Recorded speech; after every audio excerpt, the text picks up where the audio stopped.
Hai lovely people, waduh dunia kembali digembarkan nih dengan penyakit hepatitis akut yang menyerang anak-anak. Langsung deg-degan gak sih? Deg-degan di sini ya, salah pegang. Kalau ini pusing ya. Oke, langsung deg-degan gak sih tahu berita ini ya? Apalagi begitu tahu penyakit ini udah masuk ke Indonesia. Oh my god, oh my god. Saya sih ya pertama kali baca reportnya, ternyata sudah ada 3 anak yang dilaporkan meninggal dunia di RSCM Jakarta akibat terinfeksi penyakit misterius ini. Wah, saya langsung mencari info ya, karena ternyata sudah ada tim dari Kementerian Kesehatan dan IDAI atau Ikatan Dokter Anak Indonesia yang langsung melakukan investigasi melalui pemeriksaan panel virus lengkap dan penyelidikan epidemiologi untuk mengetahui lebih lanjut nih mengenai penyebab dari penyakit ini supaya penyebarannya nggak sampai berlanjut. Tapi ternyata sampai hari Jumat tanggal 3 Juni 2022, total kasus hepatitis akut di Indonesia ini sudah ada 24 orang, di mana 7 diantaranya meninggal dunia. Waduh, mesti hati-hati lagi nih. Virus apa ya kira-kira penyebabnya ya? Karena sampai saat ini, kenapa masih disebut misterius? Ya karena soalnya belum diketahui secara pasti penyebab atau etiologinya itu apa ya. Karena memang gejalanya mengakibatkan gejala-gejala hepatitis, tapi penyebabnya bukan karena virus hepatitis. Nah, sebenarnya hepatitis itu apa sih? Oke. Jadi, hepatitis sendiri ini merupakan kondisi peradangan hati atau liver yang disebabkan oleh infeksi virus. Jadi, hepatitis A, B, C, sampai E. Kemudian, hepatitis juga bisa diakibatkan oleh apa? Bakteri, parasit, bahan kimia, penyalahgunaan obat, dan pengobatan tertentu. Ya, ada juga sih yang diakibatkan oleh gangguan kekebalan tubuh. Nah, peradangan hati yang terjadi akibat hal tersebut bisa mengakibatkan luka yang merusak dari fungsi hatinya secara akut, atau akutnya artinya kurang dari 6 bulan. Tapi bisa juga berlangsung kronis atau lebih dari 6 bulan. Nah, tahapan peradangannya gimana? Jadi, organ hati atau livernya nih yang mengalami peradangan, dia bisa berkembang menjadi yang namanya fibrosis. Nah, kalau nggak ditangani, maka fibrosis ini bisa berlanjut menjadi sirosis atau pada tahap akhirnya bisa menjadi tumor atau kanker, karsinoma. Nah, pada tahap peradangan, fungsi hatinya nih sudah mulai berkurang, yang biasanya ditandai dengan peningkatan kadar enzim hati yang biasanya dilihatnya tuh melalui pemeriksaan, pasti pernah dengar nih, SGOT, SGPT. Nah, kalau jumlahnya itu sudah meningkat 10 kali lipat dari normal ya, atau lebih dari 500 ya mikro per liter, peradangan digolongkan kategori berat atau severe. Nah, penderita hepatitis biasanya memang awalnya tuh nggak merasakan gejala ya sampai beberapa minggu ya, atau begitu ada gangguan fungsi hati yang berat baru biasanya muncul gejala-gejala ya. Nah, pada penderita hepatitis akibat infeksi virus, nah gejalanya itu biasanya akan muncul setelah masa inkubasi, yakni kapan? Sekitar 2 minggu sampai 6 bulan. Nah, gejala pada kasus hepatitis ini bisa bervariasi, makanya dari ringan hingga parah ya, mulai dari seperti linglung, kejang, tremor, sulit menelan, sulit fokus, hilang ingatan gitu ya, susah konsentrasi, mudah mengantuk, matanya menjadi tidak terkendali gerakannya, dan kalau sudah sampai parah bisa terjadi kondisi koma. Nah, apabila ditemukan kondisi fulminan, yakni istilah lainnya dari gagal hati gitu ya, maka dilakukan penyuntikan vitamin K untuk menyingkirkan akibat defisiensi vitamin K ya. Biasanya sih penyuntikan vitamin K ini tuh dilakukan pada saat peningkatan INR-nya tuh lebih dari 2 kali tanpa disertai adanya ensefalopati.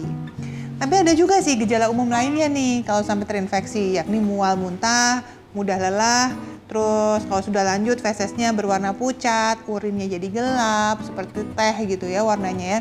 Kemudian ada nyeri perut, nyeri sendi, kehilangan nafsu makan, warna sklera atau matanya gitu ya, dan kulit tuh menjadi kuning, sama adanya penurunan berat badan. Nah, Penyebab hepatitis akut misterius pada anak ya sampai sekarang kan masih dalam tahap penyelidikan.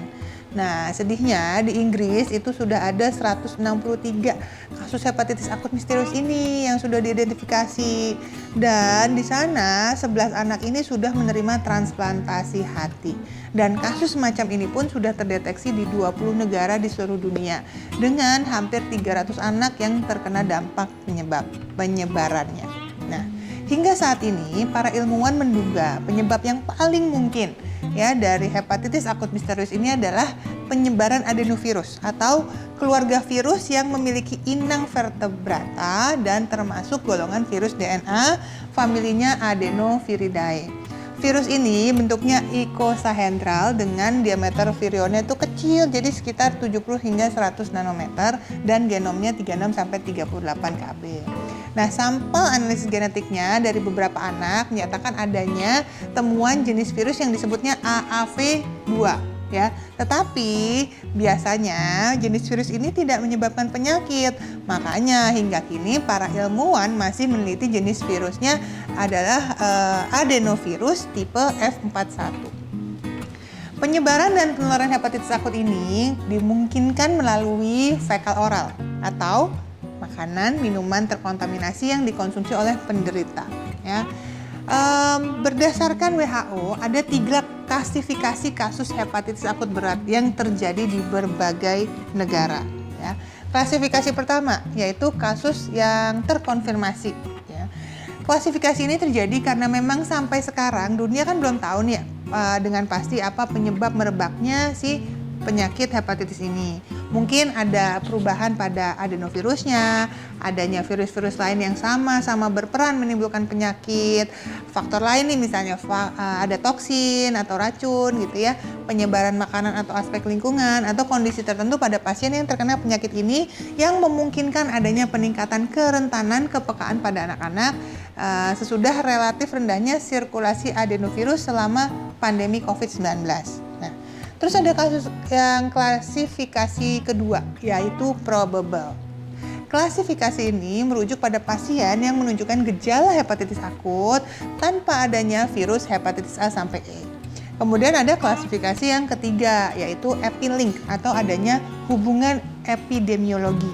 Dan kondisi yang masuk dalam klasifikasi ini adalah seseorang yang menunjukkan gejala penyakit hepatitis akut, umur berapa aja, punya kontak erat atau langsung atau close contact dengan kasus probable.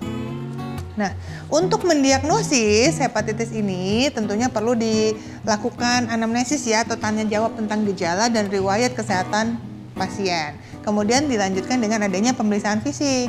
Dan pemeriksaan fisik tentunya akan diperhatikan apakah ada perubahan warna pada kulit, pada bagian putih nih yang ada di mata gitu ya. Kemudian ada perabaan pada perut bagian kanan atas gitu ya. Nah, setelah itu untuk memastikan diagnosisnya akan ada pemeriksaannya seperti tes fungsi hati. Tadi saya udah sempat nih yang dicek, udah sempat sebut ya, yang dicek kan ada enzim SGLT-SGPT. Terus ada juga yang diperiksa kadar proteinnya nih, misalnya albumin, globulinnya. Terus gula darah yang menunjukkan adanya kerusakan fungsi hati atau tidak. Kemudian yang dites juga adalah tes antibodi virus hepatitis. Ya, kalau kita pengen tahu jumlah antibodi virus dalam darah yang menentukan apakah ini hepatitisnya bersifat akut atau kronis. Terus bisa juga dilanjutkan dengan USG perut. Tujuannya untuk mengetahui apakah ada kelainan pada organ hatinya, misalnya ada kerusakan atau ada pembesaran hati atau mungkin ada tumor hati gitu ya. Dan kalau udah diketahui ternyata ada, bisa dilakukan biopsi hati untuk menentukan penyebab kerusakan di jaringan parenkim hatinya. Kemudian ada lagi pemeriksaannya, yakni pemeriksaan faktor koagulasi sama tes PCR. PCR ini untuk apa? Untuk mendeteksi virus non-hepatitis A sampai E, gitu ya. Nah, karena penyebabnya belum jelas, akhirnya pengobatan hepatitis misterius ini pun masih belum bisa dilakukan secara pasti. Kalau pada tahap awal biasanya dilakukan observasi ketat dulu terhadap gejala yang muncul. Kalau ada gejala kayak mual muntah, diare, tentunya akan dikasih obat-obatan untuk menangani hal tersebut dan upaya untuk mencegah terjadinya dehidrasi gitu ya. Nah, kalau gejalanya bertambah buruk, maka perlu penanganan yang lebih lengkap lagi di fasilitas kesehatan yang lebih memadai. Karena perlu diingat, hasil akhir dari penyakit hepatitis akut misterius ini sangat tergantung seberapa cepat si pasien ini mendapatkan penanganan di fasilitas kesehatan yang tepat. Ya, karena kalau gejala berat, ini ya biasanya akan fatal akibatnya.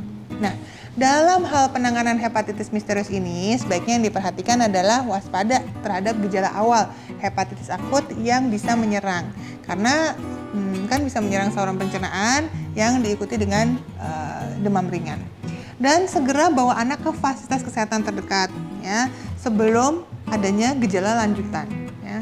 Kalau misalnya terlanjur gitu, sudah telat, apalagi sampai kesadaran anak menurun gitu ya, segera larikan ke ICU supaya mencegah terjadinya kondisi yang semakin memburuk.